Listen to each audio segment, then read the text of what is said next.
ሁላችሁም እዚህ ቪዲዮ ላይ አቢዩልን ጥሩት። ኧረ ያምናዎቹ ሻምፒዮኖች ሜዳውን ፔንሲዮን አደረጋችሁት። አንተ የፔንሲዮኑ ዘበኛ ነህ። ስለምን ብቻዬን ጥቁር ሳምንት አሳልፋለሁ? እንደ ኃይለኛ ተከታታይ 2-3 ጨዋታ ምናምን አሸንፋችሁ ፕላኔትን በእጃችሁ ያዛችሁ መሰላችሁ? በጎዶሎ ማለት ነው። 3 ነጥብ ከጉሮሮ እንደዚህ አንቆ ከወሰደ ቲም አይችልም ማለት ነው። አይችልም። እንደዚህ ተያይዘን ጨጓራችን እየጨሰ 7ኛና 8ኛን ጨርሳታለን። አሹ እሰይ ደግ ስለምን እኔ ሳምንቴ ብቻዬን ይበላሽብኛል? ልቤ በኤቨርተን ሐሴት ታደርጋለች።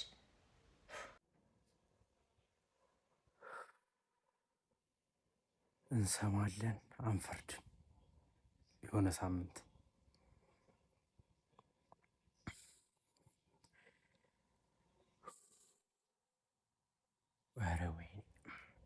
እሺ ቆይ ከዚህ በላይ ምን ፈልጋችሁ ነው? የሜዳ አድቫንቴጅ እናንተ ጋር ነው። ከዛ ቀይ ወጣላችሁ በጊዜ እርስ በርስ ተጣልተው ቀይ ወጣላችሁ እንዴ 2 ሳምንት አርፋችሁ ነው የመጣችሁ ተጫዋቾች። እሺ ከዚህ በላይ ምን ፈልጋችሁ ነው? ምን ብትደረጉ ነው የምታሸንፉት እንዴ? አረን እግዚአብሔርን ቅጥልን ያልኩት እግዚአብሔርን አንፊልድን ፔንሲዮን አደረጋችሁት ምናምን እንዳለው አብዩል እኔ ኦልድ ትራፎርድ ላይ ተሸነፈ። እቺ ጄቱር የሌላት ሚስ ልዩን ያዙልኝ። እኔ ያውና እዛ ቁጭ ብለሽ አምረሽ ትታያለሽ ምናምን ከሚል ዘፈን በአንዴ ውጤት ሰቅሎ ክፉ ደግ መነጋገር ላይ እንዴት እንደደረስን አላውቅም። አንፊልድን ፔንሲዮን አደረጋችሁት ምናምን እንዳለው አብዩል እኔ ኦልድ ትራፎርድ ላይ ተሸነፋችሁ ምናምን ልል አይደለም የመጣሁት። እኔ ሁለቱም አይኔ በስነ ስርዓት ያያል። ኦልድ ትራፎርድ ላይ ተሸነፋችሁ ምናምን አይደለም። ኦልድ ትራፎርድ እኮ የጋራ ነው፣ የሁላችንም ነው፣ ይታወቃል እኮ የተረጋገጠ ነገር ነው። እኔ እንደውም አንድ ጓደኛ አለኝ እዛ ማንቸስተር ከተማ ላይ ሐሙስ ይጫወታሉ ኦልድ ትራፎርድ ላይ ከ10 ሰዓት እስከ 12 ሰዓት ለ2 ሰዓት ይጫወታሉ። 5000 ብር ነው 2 ሰዓት ኦልድ ትራፎርድ ላይ ትጫወታለህ ማለት ነው። እንደ ኃይለኛ ዛሬ ካሸነፍን እኮ 4ኛ እንሆናለን ምናምን። የት የምታውቀውን 4ኛ ነው? ትቀልዳለህ እንዴ? ከ18 ነጥብ አታልፍም። በቃ እዚሁ ተያይዘን እንቀጥላታለን። ሰኞ እያጫወቷችሁ ብዙ ስለማትጫወቱ በቃ እኛ ተጠምደን የእናንተንም እኛ እንሰደባለን። በሳምንት አንድ ጨዋታ እየተጫወት ክልታ 5 ቪዲዮ ነው የምሰራው። እስከ ዛሬ ያስቀምጥ የደረጃ ሰንጠረዥ እንዲህ ምናምን ሳደርግ ያስቀመጥኩት ቪዲዮ እንዳለ እያወጣው እቀጥላለሁ። አሁን አንድ ቪዲዮ ላብዩል። አረ በእግዚአብሔር ቢያንስ ምልክት እያሳያችሁን ተንኮሻኮሹ። እኛውን ከስንቱ ተነካክተን የሊቨርፑል ደጋፊዎችን አስቀይመን የሲቲ ደጋፊዎችን አስቀይመን በሰኞ ምድር ያው ሌሊት ቁልጭ። አሁን እንደውም ማውራት ቢፈልግ ሰው ካለ በውስጥ መስመር ያዋራኝ። እኔ አልተኛም ከዚህ በኋላ እኔ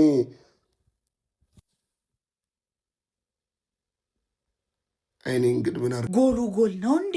ዴውስበሪሃል ጎል ቨርሰስ ማንቸስተር ዩናይትድ ብላችሁ ሰርች አድርጋችሁ የፈጠነ እዩት ነው የምላችሁ። ምን አይነት ጎል ነው? አንቺ ወራዳ! አረ ወይኔ! አረ ኢዜ ማለት ነው። ለቶተናምና ለቶማስ ፍራንክ ብቻ አይደለም እንዱ ያለው ለነዚህ ጉዶችም ጭምር ነው። እኔ እኮ የሚያሳዝኑኝ ማለት ነው 15 ቀን ጠብቀው በሳምንት አንዴ እየተጫወቱ ሰኞ ማታ 5 ሰዓት አርገዋቸው እንዲህ አይነት ቡድን ሲያዩ ወይኔ ማንቸስተር። በረኛችሁ ደግሞ ምንድን ነው ከቺን ኢንተርናሽናል ብሬክ ከኦናና ጋር ነው እንዲያሳለፉት።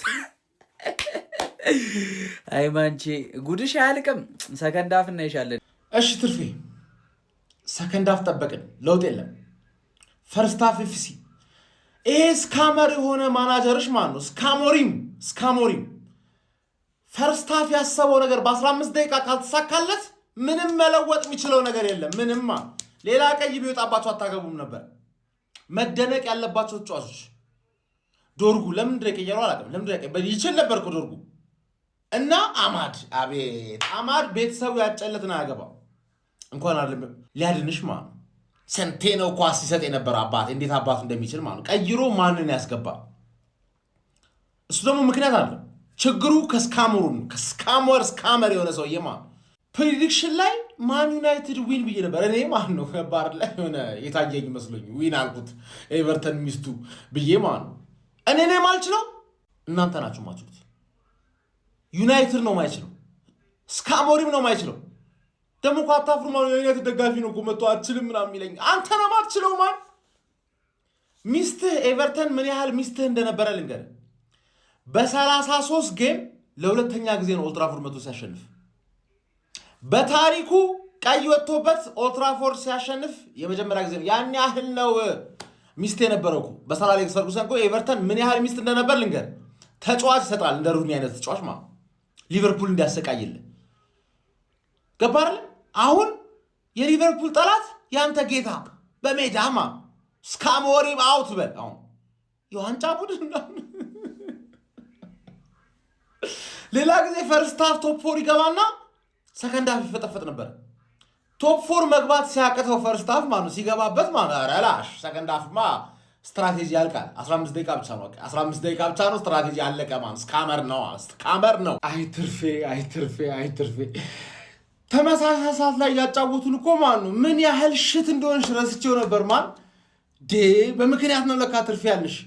እኔ እኮ ማለት ነው ምን አይነት ቀይ ካርድ ነው ይሄ ደደብ ግን ኢድሪሳ ጋናም ጎይ ደደብ ተጫዋች ምናምን ለማለት እየተዘጋጀው ማለት እናንተ ደግሞ ማለት ነው ወራዳ ቲም እንዳላችሁ ስለምታውቁ እርግጠኛ ነኝ ቀይ ሲወጣ ልክ እንደ አትሌቲክ ክለብ እንደ ሊዮን ምናምን ጨፈራችሁ። 10 ተጫዋች ብቻ ስለሆነ ማሸነፍ የምትችሉት ጨፈራችሁ እርግጠኛ ነኝ። ግን 10 ተጫዋች ከበቂ በላይ ነው ትርፌን ለመግረፍ ማለት ፈርስት ሃፍ ማን ዩናይትድ በዚህ ቀይ ምክንያት አሸነፈ ምናምን ላይ 1-0 መራ። ፈርስት ሃፍ ኤፍሲ ለማለት እየተዘጋጀው ማለት ቴንማን ኤፍሲ ለማለት እየተዘጋጀው አንቺ ግን ወራዳ ሰውዬ ማለት ነው በ10 ተጫዋች ፈርስት ሃፍ እየተለጠለጥሽ ነው። ደግሞ የእድል ጎል ምናምን አለ ተበልጠሽ ማለት ሰከንድ ሃፍ ካምባክ ብታረጊ ራሱ ማለት እናቴን ነው የምልሽ ዛሬ 7 ሰዓት ላይ ትረገጫለሽ። እኔ ብዙ ጌሙ ሳያልቅ ማውራት ስለማልፈልግ ነው ትላለህ። ገባ አይደል? በደንብ ስለማወራ ማለት ጠብቀኝ።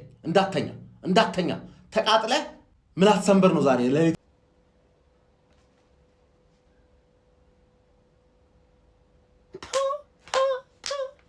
አሉ።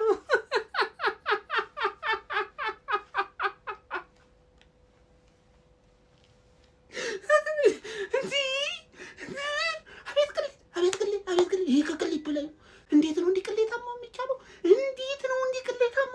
እናንተ በሜዳና በደጋፊሽ ፊት 13ኛ ደቂቃ ላይ ተጫዋች በቀይ ወጥቶልሽ እርስ በርስ ሲቪል ዋር ጀምረው ኤቨርተኖች በራሳቸው ተጫዋች ወጣልሽ አይደለም? ይሄንን ጨዋታ አሸንፎ መውጣት አቃለሽ። አንሽ ቅሌታም ትርፍዬ አሰደምሽ ደጋ ደግሞ ቶፕ 4 መተሽ ልገቢ አማረሽ 3 ጎል አስቆጠረሽ። ቶፕ 4 መተሽ ልገቢ አምሮሽ ነበር አምሮሽ እዛው ርቀትሽ ተጠብቂ 10ኛሽ ወደ ቶፕ 4 አካ እንዳላይ ደራደሩ። አረ የምን ደራደሩ ነው? ገና በሌላ ቪዲዮ መጣሉ እኮ። ይሄ እኮ ገና ሼር ኮፒ ሊንክ አድርሰልን። ጨጓራን ነው መልጠል አለቀ። አንተ እኔን ቡድን ለመተቸት አቅምህን ታሳያለህ። ተለጣፊ ኤፍሲ ብቅ ጥልቅ ኤፍሲ ይመለስልሃሉ። ጠብቅ